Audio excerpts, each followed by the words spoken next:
नमो नमः विद्यार्थियों। हम पढ़ रहे हैं बीए पार्ट फर्स्ट में संस्कृत विषय, और संस्कृत विषय में आज हम प्रारंभ कर रहे हैं व्याकरण। और व्याकरण जो विषय है विद्यार्थियों, अत्यंत महत्वपूर्ण विषय है। इस व्याकरण नामक विषय में हम जो पढ़ते हैं वह क्या पढ़ते हैं, सबसे पहले जो व्याकरण के आचार्य हुए, व्याकरण का प्रारंभ कहाँ से हुआ, तो उसके विषय में हम पढ़ेंगे विद्यार्थियों। तो देखिए कि सबसे पहले जो व्याकरण है आपने पढ़े होंगे 6 वेदांग हैं विद्यार्थियों। 6 वेदांग हैं, और ये जो 6 वेदांग हैं इनमें पहला है शिक्षा, दूसरा है कल्प, शिक्षा कल्प,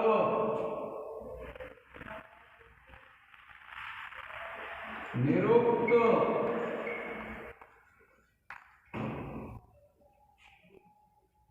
व्याकरण,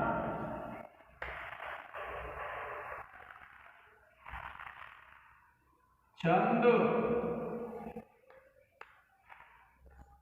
और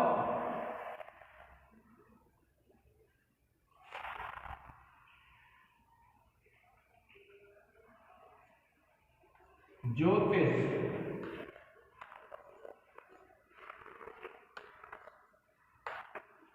ये विद्यार्थियों हमारे 6 वेदांग हैं, और इनमें वेदांगों में हमारा व्याकरण है।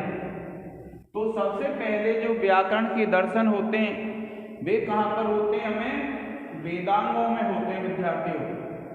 और ये जो वेदांग हैं, सबसे पहले हमें व्याकरण के दर्शन होते हैं वेदांगों में।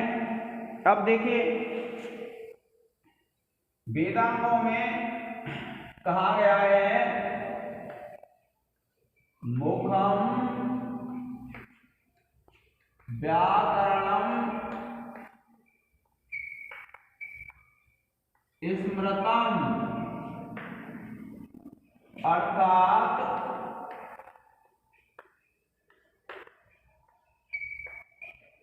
व्याकरण को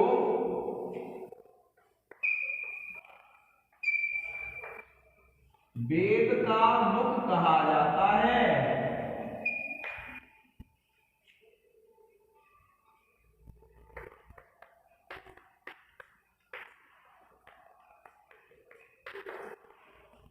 ये जो व्याकरण शब्द है विद्यार्थियों, व्याकरण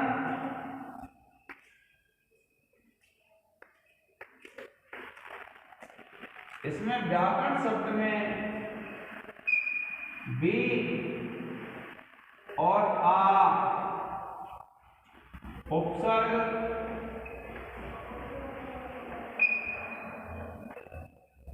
क्री धातु और ल्युट प्रत्यय हैं।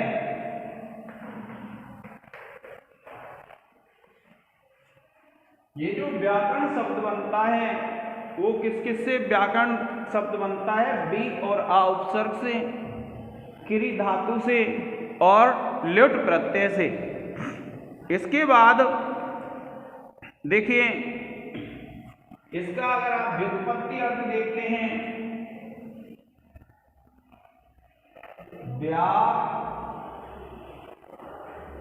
व्याकरण का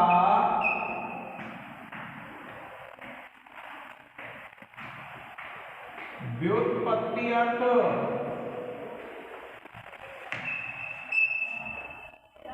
अब देखिए व्याकरण के व्युत्पत्ति अर्थ में आप लिखेंगे व्याक्रियन्ते विविच्यन्ते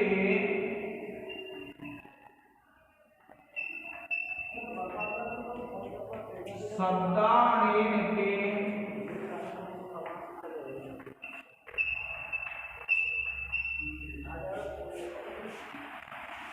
व्याकरणम।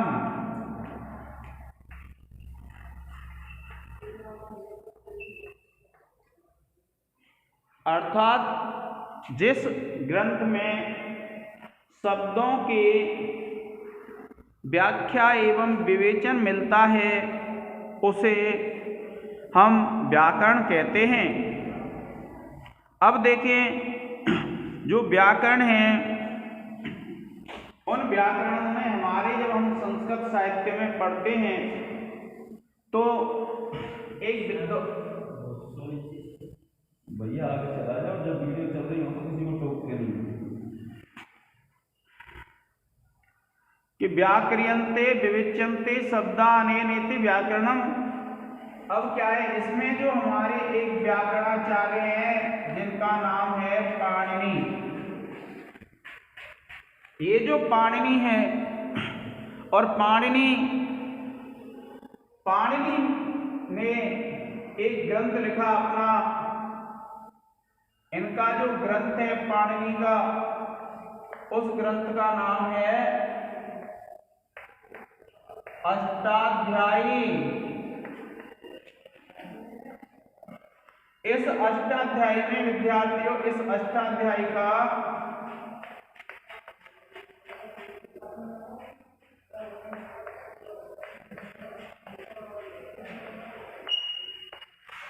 दूसरा नाम भी है विद्यार्थियों, इसको कहा जाता है शब्दानुशासन।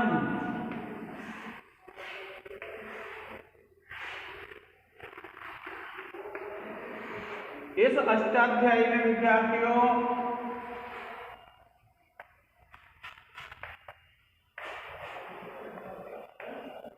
में 8 अध्याय हैं और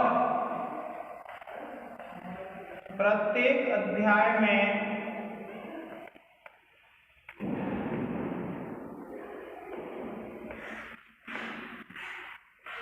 4-4 पाद हैं।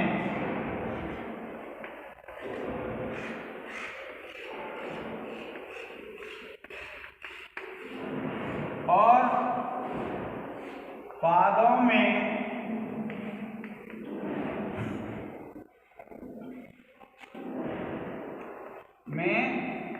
सूत्र हैं।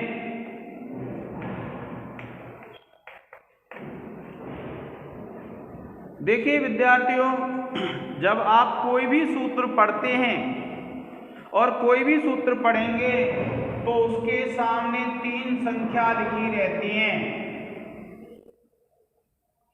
जैसे मान लीजिए कोई भी सूत्र है और यदि उस सूत्र के सामने लिखा हुआ है 1, 2, 3, तो आपको ध्यान रखना है कि जो पहला अक्षर है वह तो अध्याय का ज्ञान कराता है, दूसरा अक्षर पाद का और तीसरा सूत्र संख्या का। जब आप कोई भी सूत्र पढ़ते हैं तो उस सूत्र को पढ़ते समय उसके पीछे जब आप देखेंगे तो उस सूत्र के पीछे लिखा रहता है, जैसे 1, 2, 3 अंक लिखे रहते हैं गणित के। तो पहला अंक तो बताता है कि वह सूत्र कौन से अध्याय का है, दूसरा अंक बताता है आपको कि वह सूत्र कौन से पाद का है, और तीसरा अक्षर आपको यह बताता है कि उस सूत्र का नंबर कौन सा है, वह सूत्र कौन से नंबर का है, ये बताता है वह। अब देखिए, इसके बाद जब आप पढ़ते हैं तो बात आती है कि भाई सूत्र हम कहते किसको हैं। तो सूत्र का लक्षण दिया है, सूत्र का जो लक्षण है वह क्या है कि अल्पाक्षरम असंदिग्धम, अल्पाक्षरम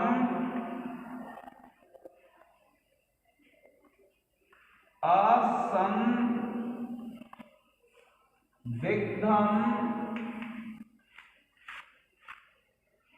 सारवत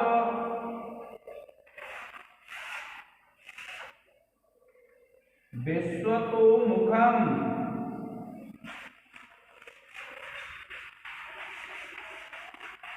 अल्पाक्षरम असंदिग्धम सारवत विश्वतोमुखम।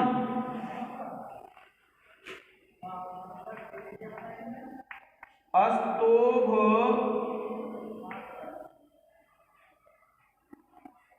मानव ध्यंच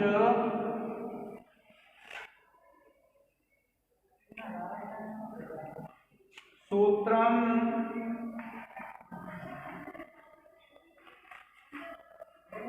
सूत्रकृतो विदुः।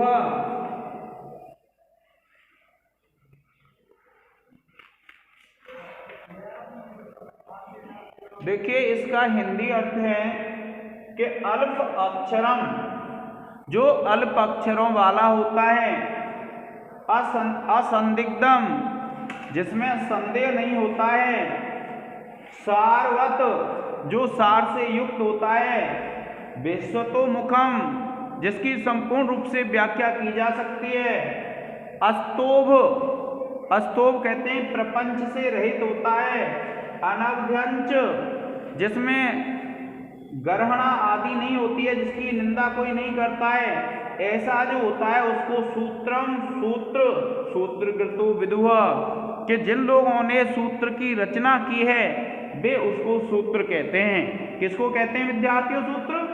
कि जो अल्प अक्षर से युक्त हो, जिसमें संदेह नहीं हो, जो सार से युक्त हो, जिसकी संपूर्ण रूप से व्याख्या की जा सके, जो प्रपंच से रहित हो, अर्थात उसमें अधिक इधर उधर की बातें नहीं होनी चाहिए, अनवध्यंच, जिसकी कोई घृणा नहीं करे, ऐसे को सूत्रकृतो, जो सूत्र की रचना करने वाले हैं, उन्होंने सूत्रम विदुः, सूत्र कहा है।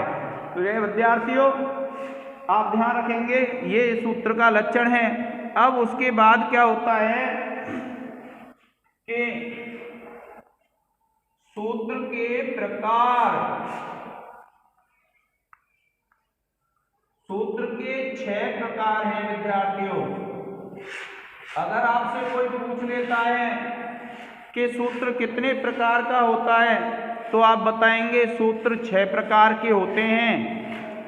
देखिए इसके लिए भी एक कारक है,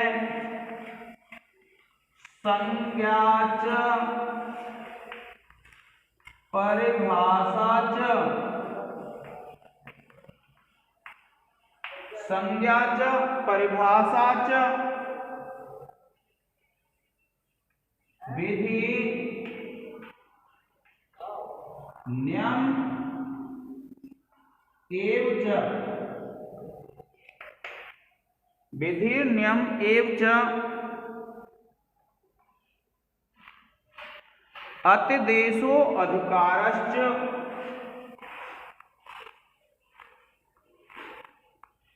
अतिदेशो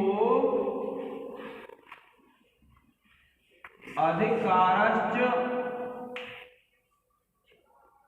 षड्विधम सूत्रम उच्यते।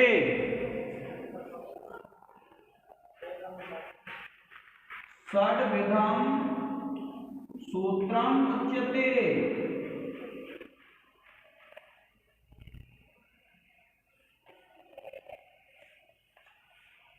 देखिए ये जो सूत्र हैं, एक होते हैं संज्ञा सूत्र, दूसरे होते हैं परिभाषा सूत्र,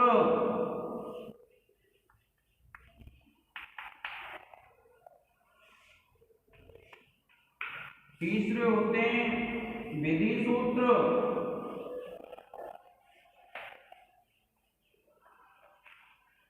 चौथा होता है नियम सूत्र,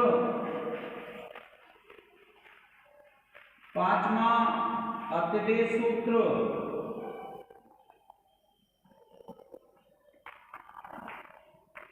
और छठवां होता है अधिकार सूत्र।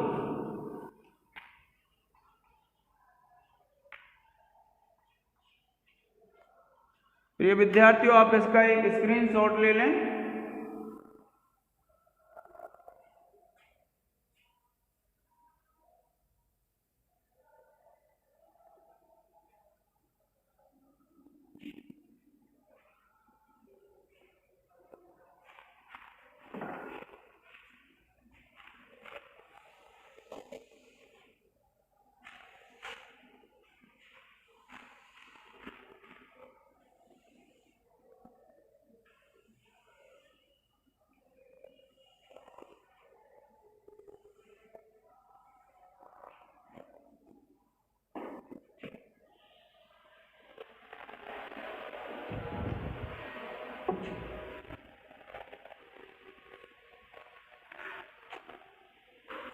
देखिए, पाणिनि को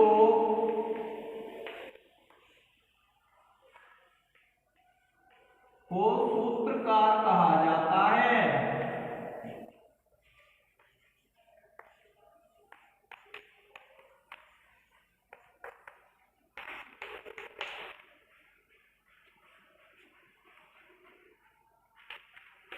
पाणिनि के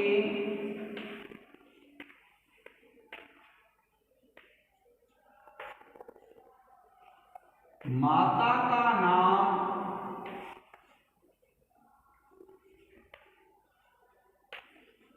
दाक्षी था और गुरु का नाम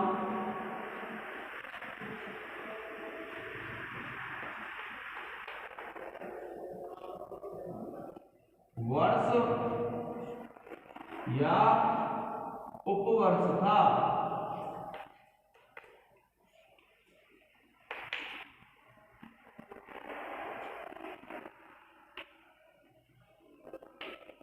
इनका निवास स्थान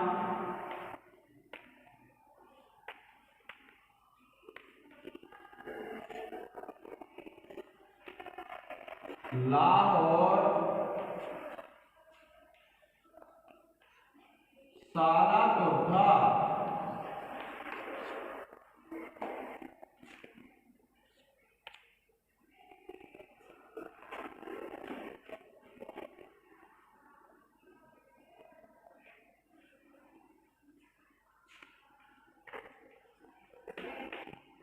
इनके मामा का नाम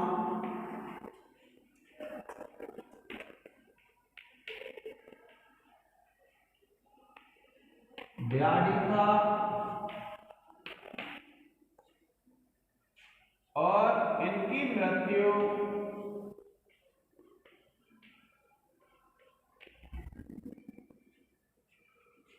एक शेर के खाने से हुई थी।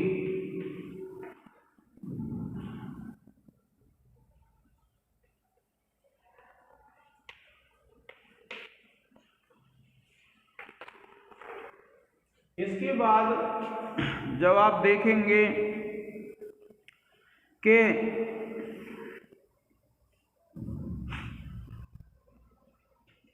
इन्होंने पाणिनि ने अपनी अष्टाध्यायी में सूत्र लिखे हैं।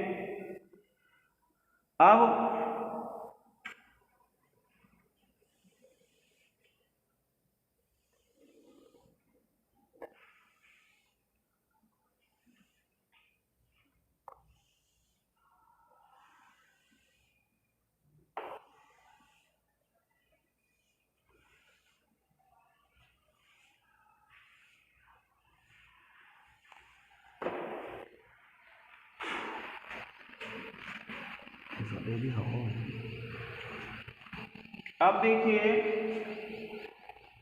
पाणिनि के जो सूत्र थे उन पर एक विद्वान हुए हैं कात्यायन,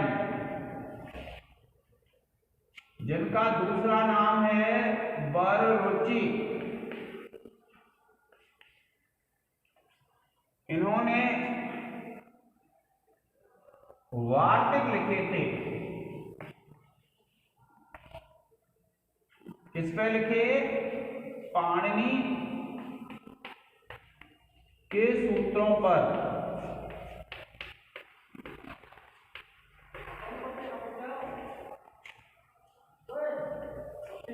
वार्तिक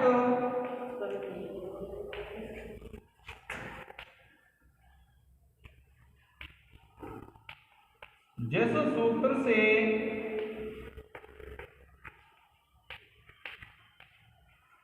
संबंधित होता है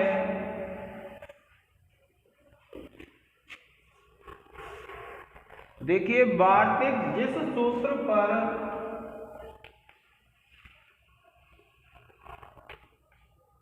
लिखा गया है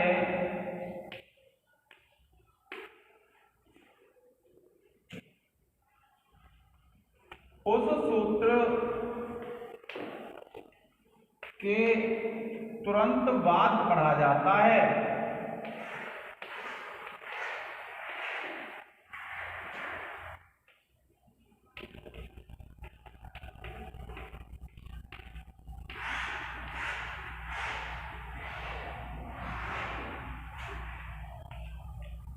वार्तिक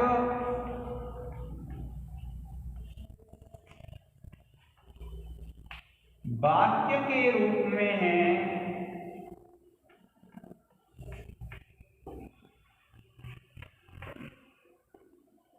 इसलिए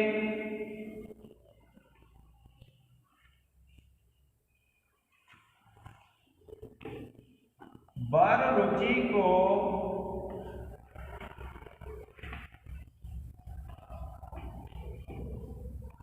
वार्तिक काल भी कहा जाता है।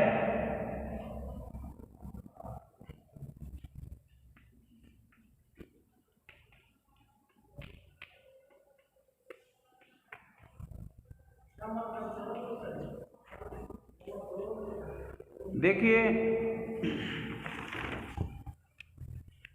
जो वार्तिक होता है, वार्तिक का लक्षण देते हुए कहा गया है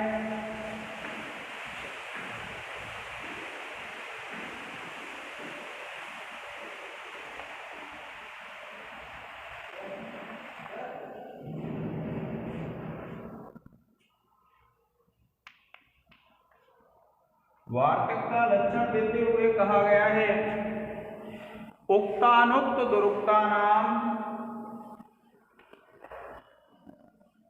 उक्तानुक्त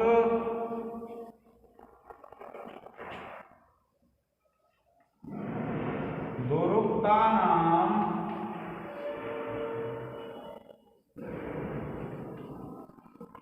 चिंता यत्र प्रवर्तते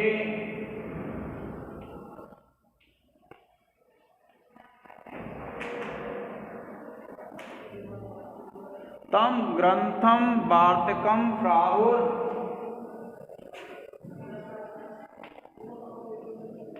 तम ग्रंथम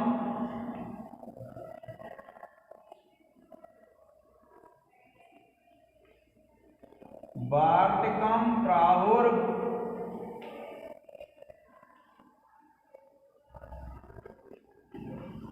वार्तिकज्ञा विचक्षणा।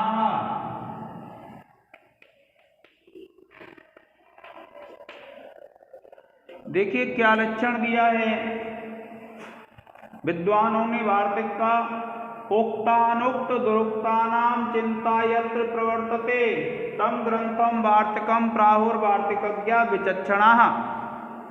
देखिए, उक्त का तात्पर्य होता है जो बात कह दी गई है, अनुक्त का तात्पर्य है जिसको भूल गए कहने में, दुरुक्ता नाम या फिर किसी दुर्ग कहते हैं गलत कह दिया हो, चिंता यत्र प्रवर्तते जहां पर उक्त अनुक्त और दुरुक्त पर चिंता व्यक्त की जाती है, चिंतन किया जाता है, तम ग्रंथम वार्तिकम प्राहुआ वार्तिकज्ञा विचक्षणा। ऐसे ग्रंथ को जो वार्तिकों को जानने वाले हैं विद्वान, वे वार्तिक कहते हैं। कौन से? उक्त अनुक्त दुरुक्ता नाम, जहाँ कोई चीज कह दी गई है या फिर जहाँ कोई चीज कहने से रह गई है, उनके विषय में जो चिंता व्यक्त की जाती है, अर्थात जो चिंतन किया जाता है, ऐसे जो ग्रंथ होते हैं उनको क्या कहते हैं? वार्तिक ग्रंथ कहते हैं। विद्यार्थियों, क्या कहते हैं? वार्तिक ग्रंथ कहते हैं। अब देखिए, इसके बाद जब आप पढ़ते हैं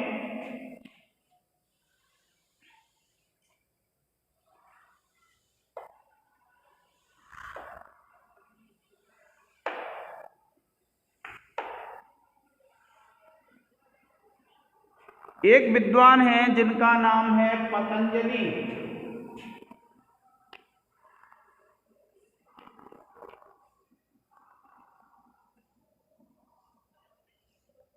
इसको हम ऐसे भी लिख देते हैं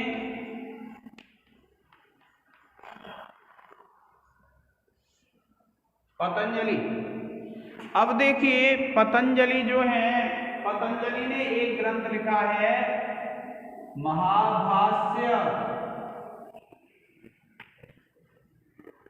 ये जो महाभाष्य ग्रंथ है इसमें 8 अध्याय हैं और 84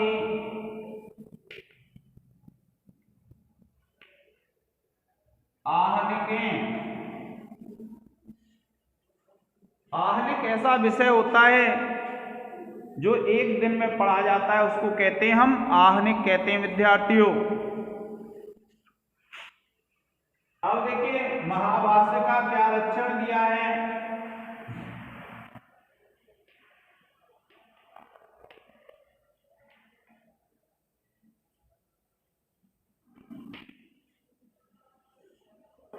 अब देखिए महाभाष्य का लक्षण देते हुए कहा है कि सूत्रार्थो वर्ण्यते यत्र,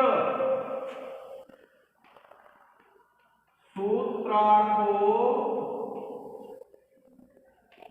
वर्ण्यते यत्र वर्णयः सूत्रानुसारिण्यः।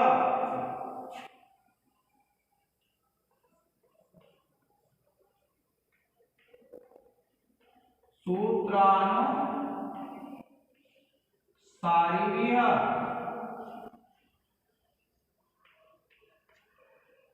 फिर देखिए कि स्वपदानि च वर्ण्यन्ते,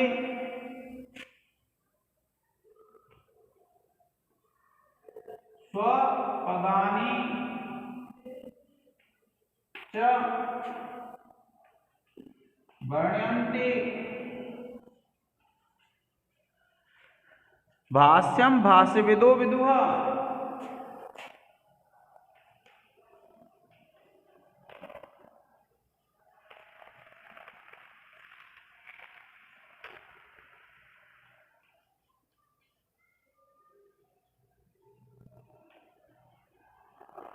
देखिए क्या अर्थ है इसका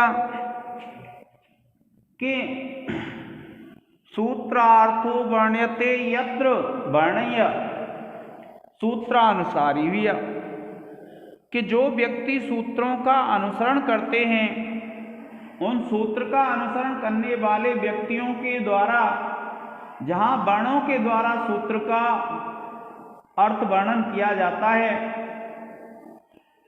स्वपदानि च वर्ण्यन्ते, और जहां अपने पदों का भी वर्णन किया जाता है उसको भाष्यकार भाष्य कहते हैं। अब देखिए जब आप पढ़ते हैं, इसके बाद जब आप विद्यार्थियों देखेंगे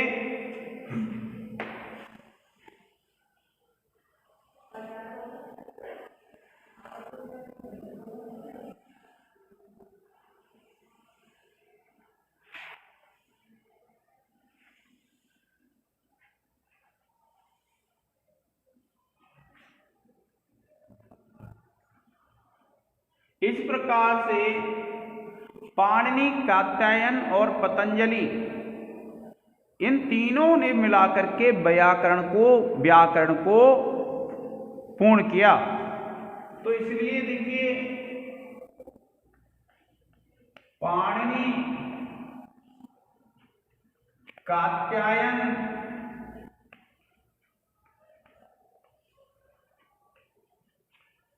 और पतंजलि को त्रिमुनि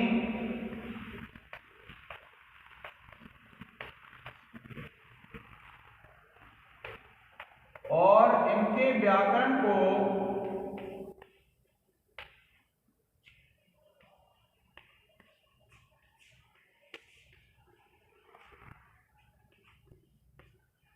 त्रिमुनि व्याकरण कहा जाता है।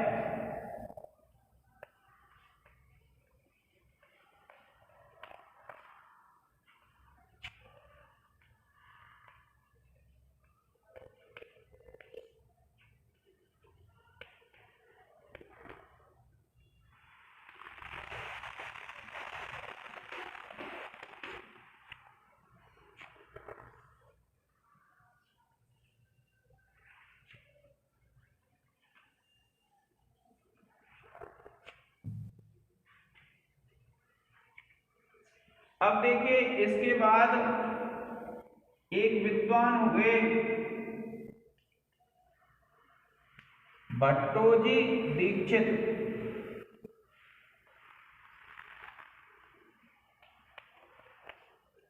इन भट्टोजी दीक्षित ने एक ग्रंथ लिखा व्याकरण पर, जिसका नाम है सिद्धांत कौमुदी।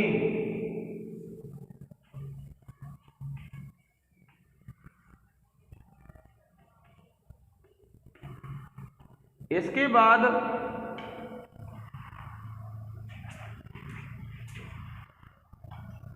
इनके एक शिष्य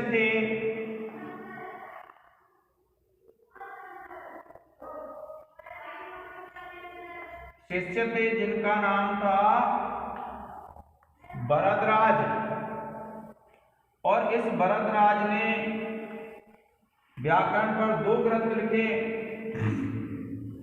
जिसमें पहला है मध्य सिद्धांत कौमुदी,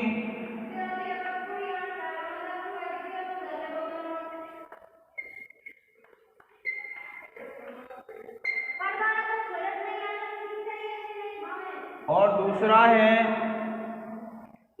सिद्धांत कौमुदी।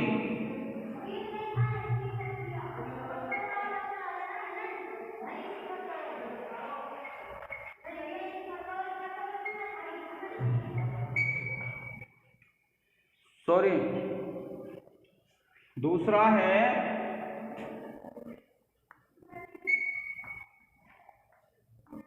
लघु सिद्धांत कौमुदी।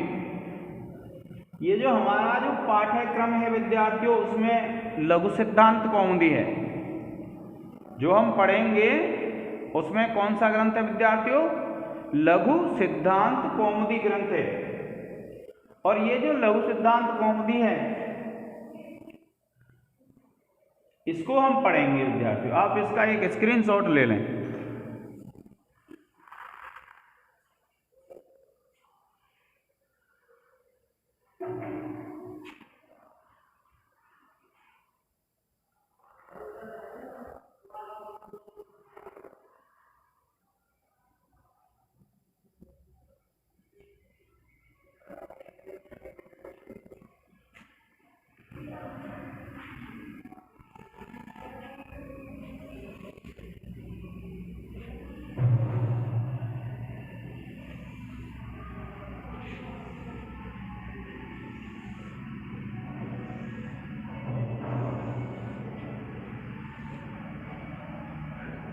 पाणिनि की जो अष्टाध्यायी है उसमें लगभग 4000 सूत्र हैं विद्यार्थियों।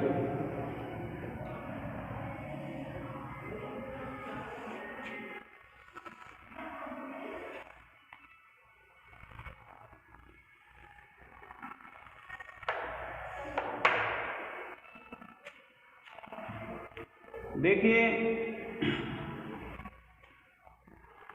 हम पढ़ेंगे भरद्वाज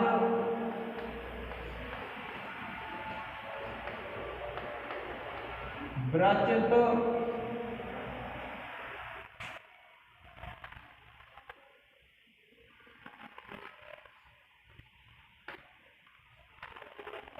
लघु सिद्धांत कौमुदी।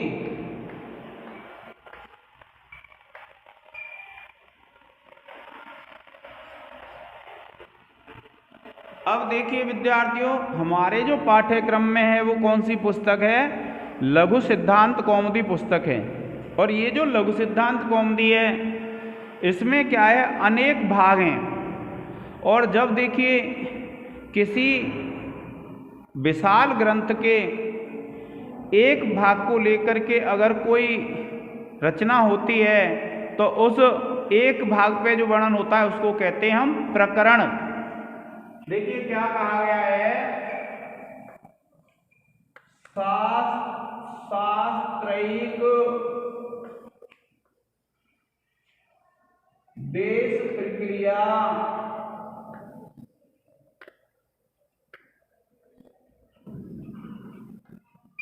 प्रकरणम अब हमारा जो पाठ्यक्रम है उसमें पहला जो प्रकरण है वह है विद्यार्थियों संज्ञा प्रकरण। कौन सा प्रकरण है विद्यार्थियों? संज्ञा प्रकरण है। और इस संज्ञा प्रकरण में से हमको पढ़ना है, देखिए इसका एक स्क्रीनशॉट ले लें।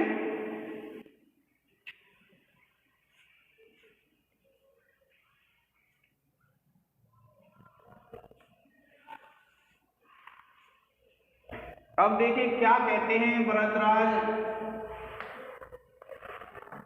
नत्वा सरस्वती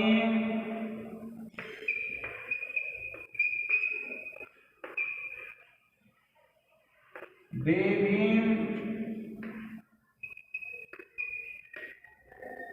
शुद्धां गुण्यां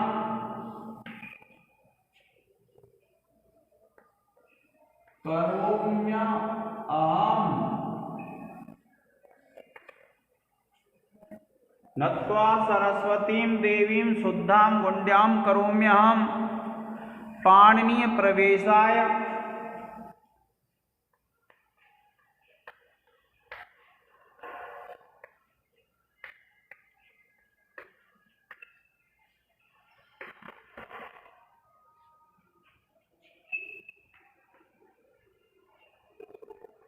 लघु सिद्धांत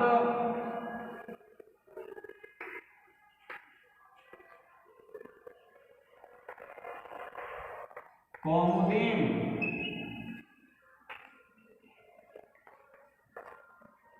देखिए आपने पढ़ा है, कोई भी ग्रंथ जब हम पढ़ते हैं या फिर हम अगर कोई भी कार्य प्रारंभ करते हैं तो क्या होता है, उस कार्य के प्रारंभ करने से पहले हमें अपने कार्य में बाधा आने का डर रहता है। और जब बाधा आने का डर रहता है तो वे बाधाएं दो प्रकार की हो सकती हैं। एक तो कहते हैं दृश्य, दृष्ट किसको बोलते हैं? जिसको हम देख सकते हैं। और एक बाधाएं ऐसी हो सकती हैं विद्यार्थियों जो अदृश्य होती हैं। अदृश्य से तात्पर्य क्या है? जो बाधा हमको दिखाई नहीं देती हैं उनको बोलते हैं हम अदृश्य। तो जो दृश्य बाधा हैं उनका समाधान तो हम खुद कर सकते हैं, लेकिन कुछ अदृश्य बाधा होती हैं, अदृश्य कहते हैं जो हमको दिखाई नहीं देती हैं। तो जो अदृश्य बाधा होती हैं उनसे बचने के लिए हमारा कार्य निर्विघ्न समाप्त हो जाए, इसलिए हम क्या करते हैं? इष्ट देव की स्तुति करते हैं, क्योंकि अदृश्य शक्तियों में सर्वश्रेष्ठ जो शक्ति है वो कौन है? परमात्मा। तो हम क्या करते हैं विद्यार्थियों? परमात्मा की स्तुति करते हैं। और जब हम परमात्मा की स्तुति करते हैं तब क्या होता है कि वह परमात्मा कौन सा हो सकता है जिनकी स्तुति करते हैं हम? तो वह परमात्मा हमारा एक तो ऐसा हो सकता है जो हमारा इष्ट है, इष्ट देव है।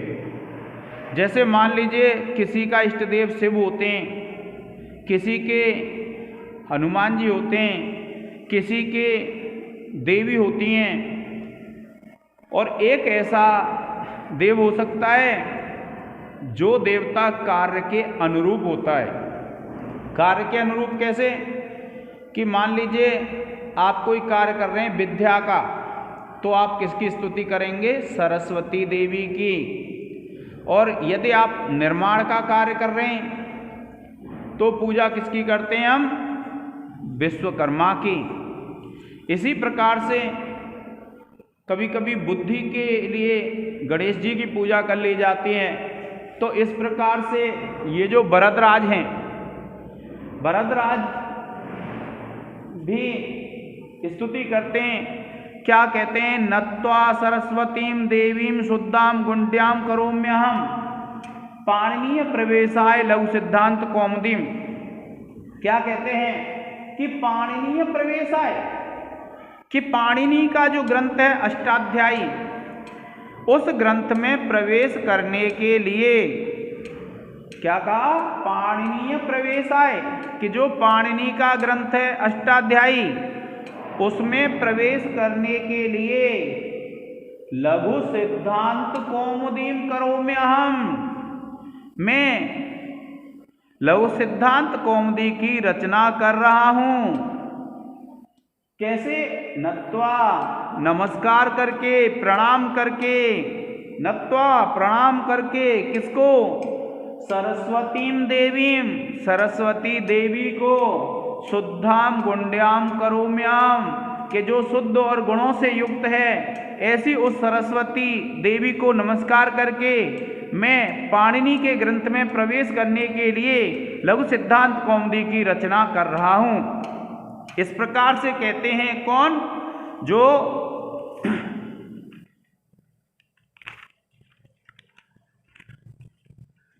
वरदराज हैं। अगर आपसे कोई पूछ लेता है कि लघु सिद्धांत कौमुदी किसने लिखी है, तो आपको जवाब पाणिनि नहीं देना है विद्यार्थियों। क्या जवाब देना है? आपको जवाब देना है कि वरदराज ने लिखी है। किसने लिखी है? वरदराज ने लिखी है। ये आप ध्यान रखेंगे। अब देखिए सर्वप्रथम क्या है, इसमें लिखे हैं माहेश्वर सूत्र। क्या लिखे हैं? माहेश्वर सूत्र लिखे हैं विद्यार्थियों। ऐसा माना जाता है कि ये जो पाणिनि है ये पढ़ने में बहुत कमजोर थे, और पढ़ने में जब कमजोर थे तो इनके समझ में विद्या नहीं आती थी, और विद्या नहीं आती थी तो गुरु माता की सलाह से इन्होंने क्या है, स्तुति की भगवान शिव की। और भगवान शिव की जब तपस्या की तो भगवान शिव ने प्रसन्न होकर के डमरू बजाया, और डमरू बजाया। भगवान शिव को महेश भी कहा जाता है, तो महेश से उत्पन्न होने के कारण ये सूत्र क्या कहलाए? माहेश्वर सूत्र कहलाए। तो देखिए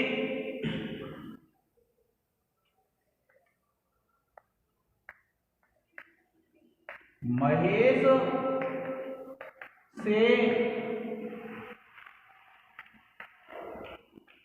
उत्पन्न होने के कारण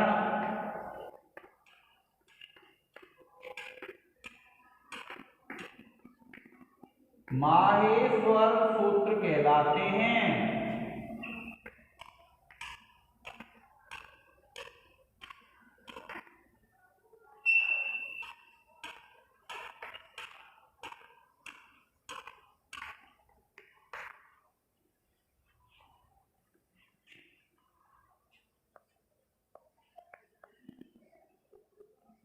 माहेश्वर सूत्र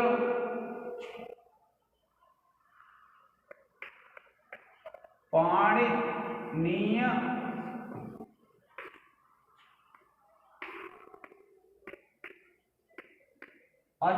अष्टाध्यायी, पाणिनीय अष्टाध्यायी के प्राण कहे जाते हैं।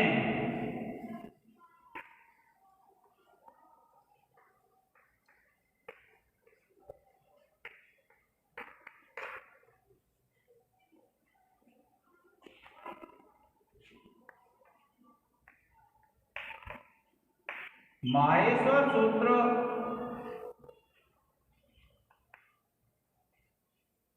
संक्षिप्त हैं,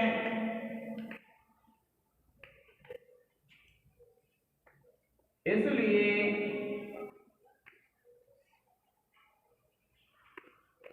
इन्हें प्रत्याहार सूत्र भी कहा जाता है।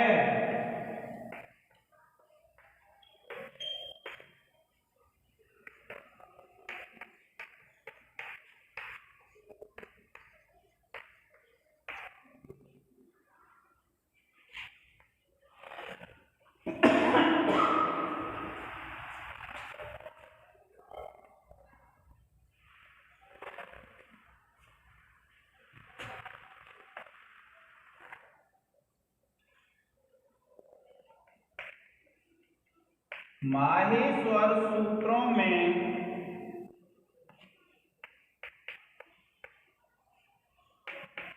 पाणिनि व्याकरण की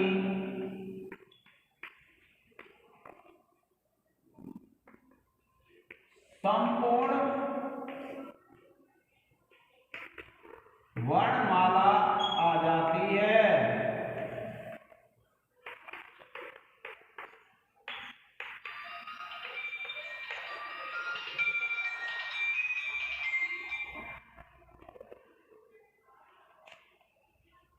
इसलिए इसे वर्ण समाम्नाय कहते हैं।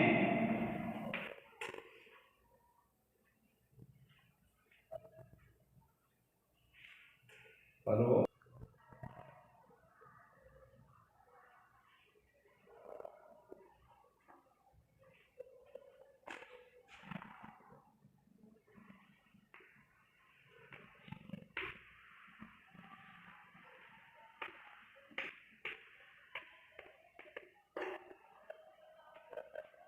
अब देखिए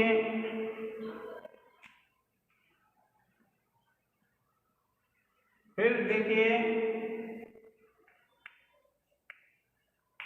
माहेश्वर सूत्रों की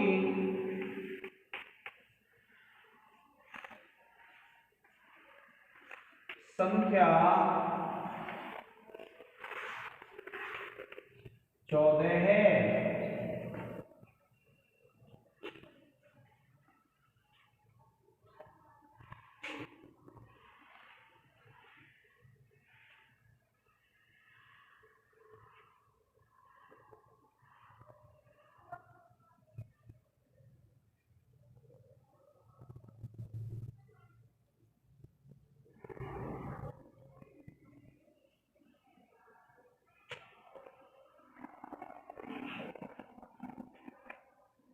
अब देखिए प्रिय विद्यार्थियों, आप इसका एक स्क्रीनशॉट ले लें।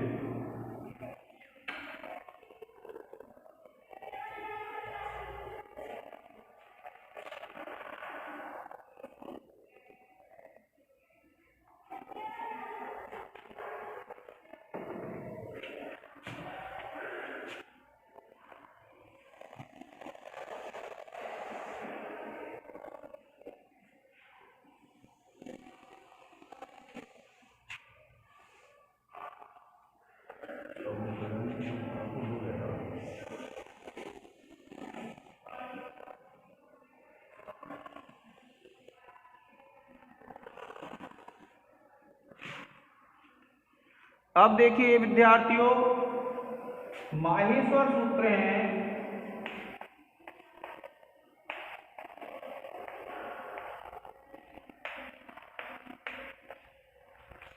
इनकी संख्या 14 है।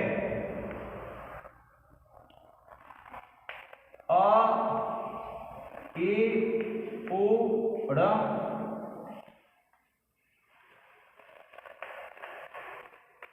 रे, मृ, क,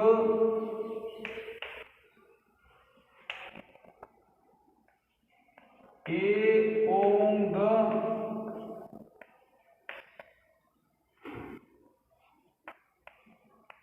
ऐ, औ, च,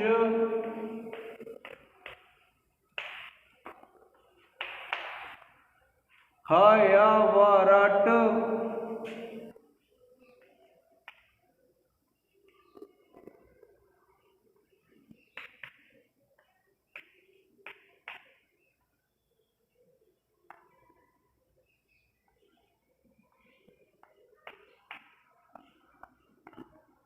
लण,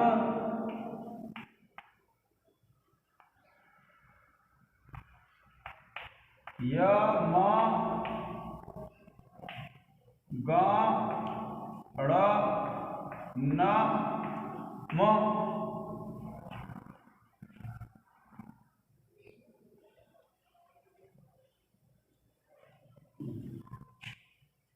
फिर देखिए 8वां है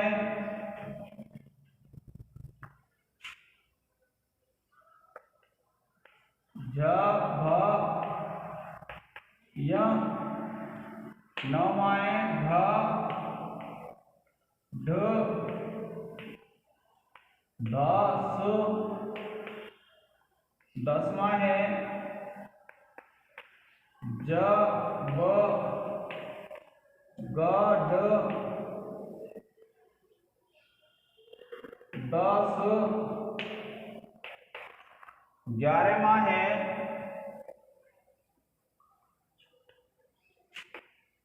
ख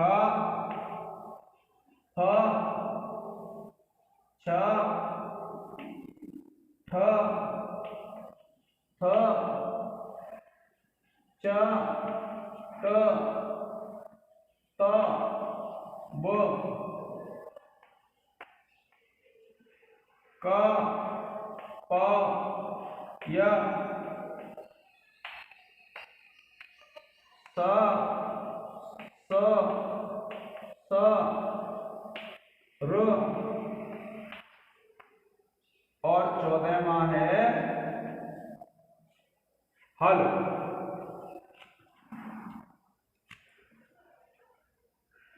अब देखिए ये जो माहेश्वर सूत्र हैं विद्यार्थियों, ये क्या हैं? 14 हैं और इनमें देखो ये जो है हलंत वाले, इनको कहते हैं इत। क्या कहते हैं? तो आप लिखेंगे माहेश्वर सूत्रों में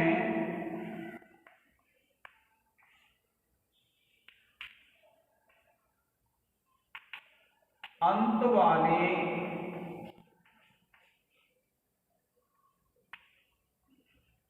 चौदह वर्ण इत हैं।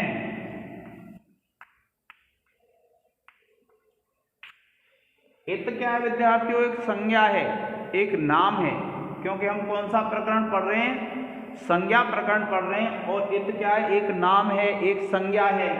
और ये किसकी संज्ञा है? जिस वर्ण का लोप हो जाता है उसकी संज्ञा है ये।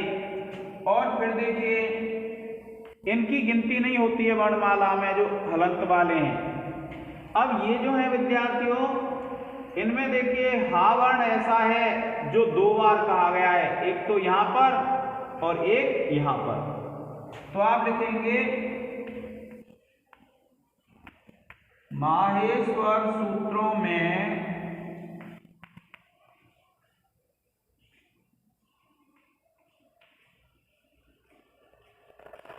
हकार का 2 बार उच्चारण हुआ है।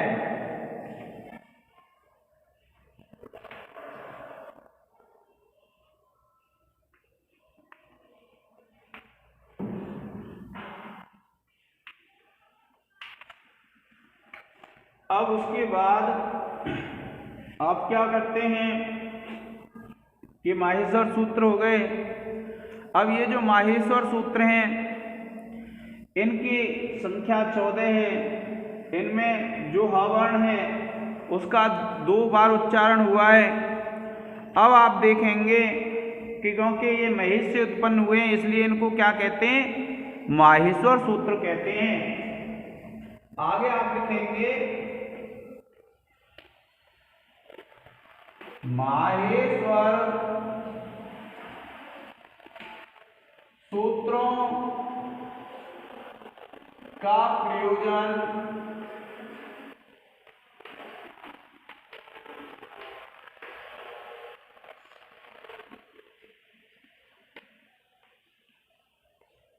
अण आदि संज्ञा करना है।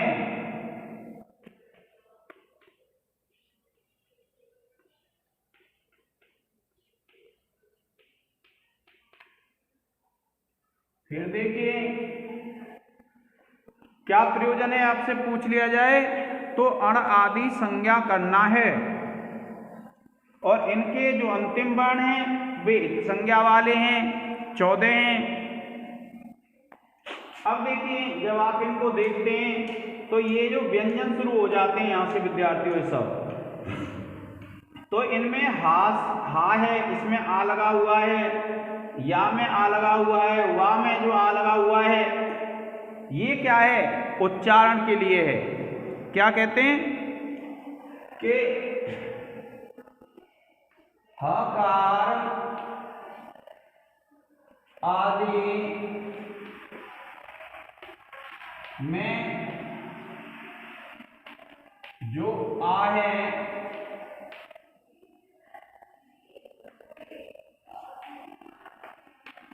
वो है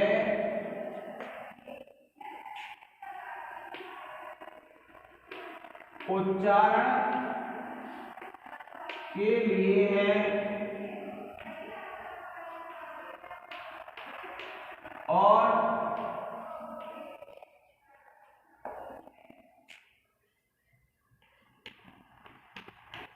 लड़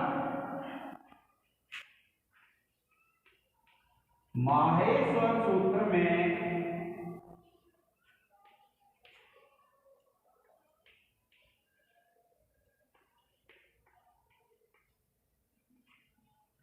लकार में जो अकार है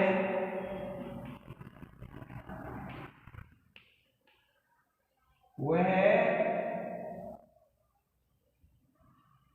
इत है।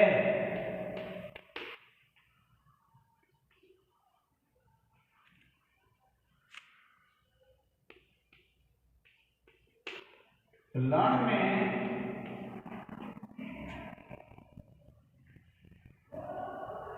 अकार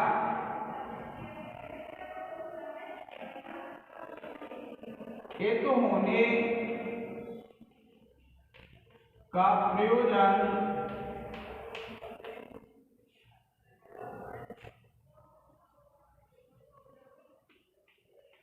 र प्रत्याहार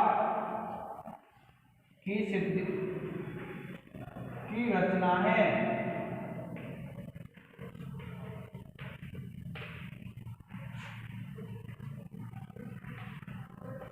र प्रत्याहार में दो वर्ण आते हैं,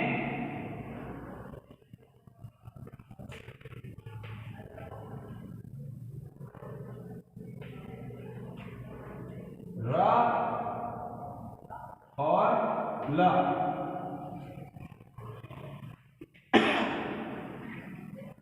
यह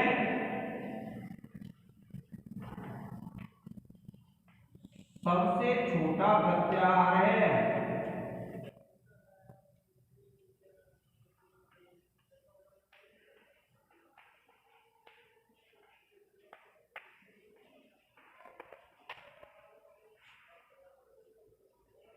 अल सबसे बड़ा प्रत्याहार है।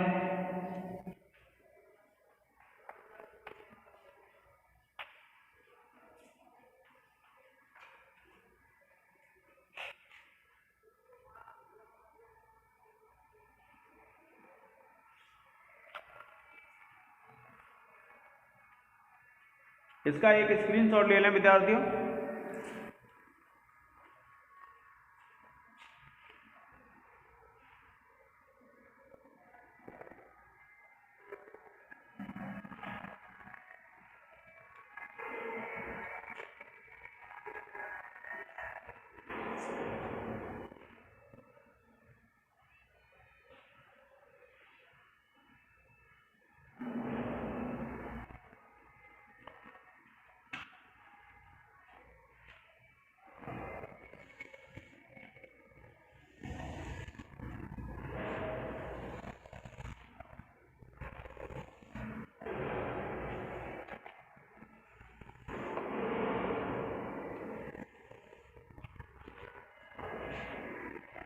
देखिए इस आ से लेकर के चा तक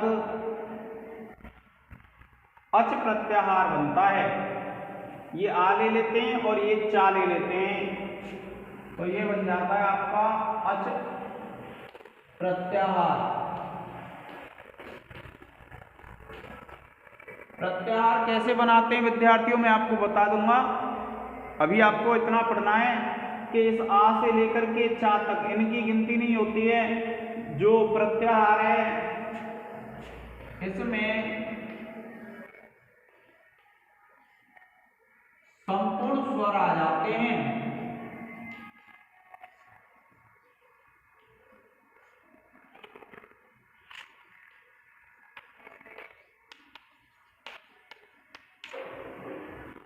और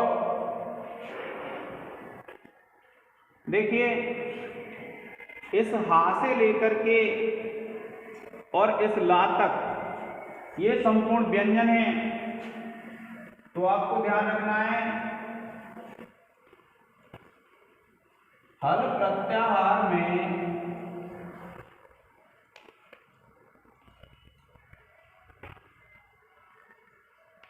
संपूर्ण व्यंजन आ जाते हैं।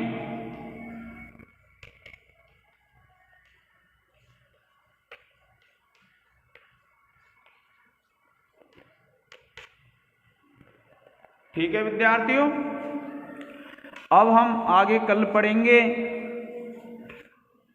आज के इस लेक्चर में इतना ही। धन्यवाद।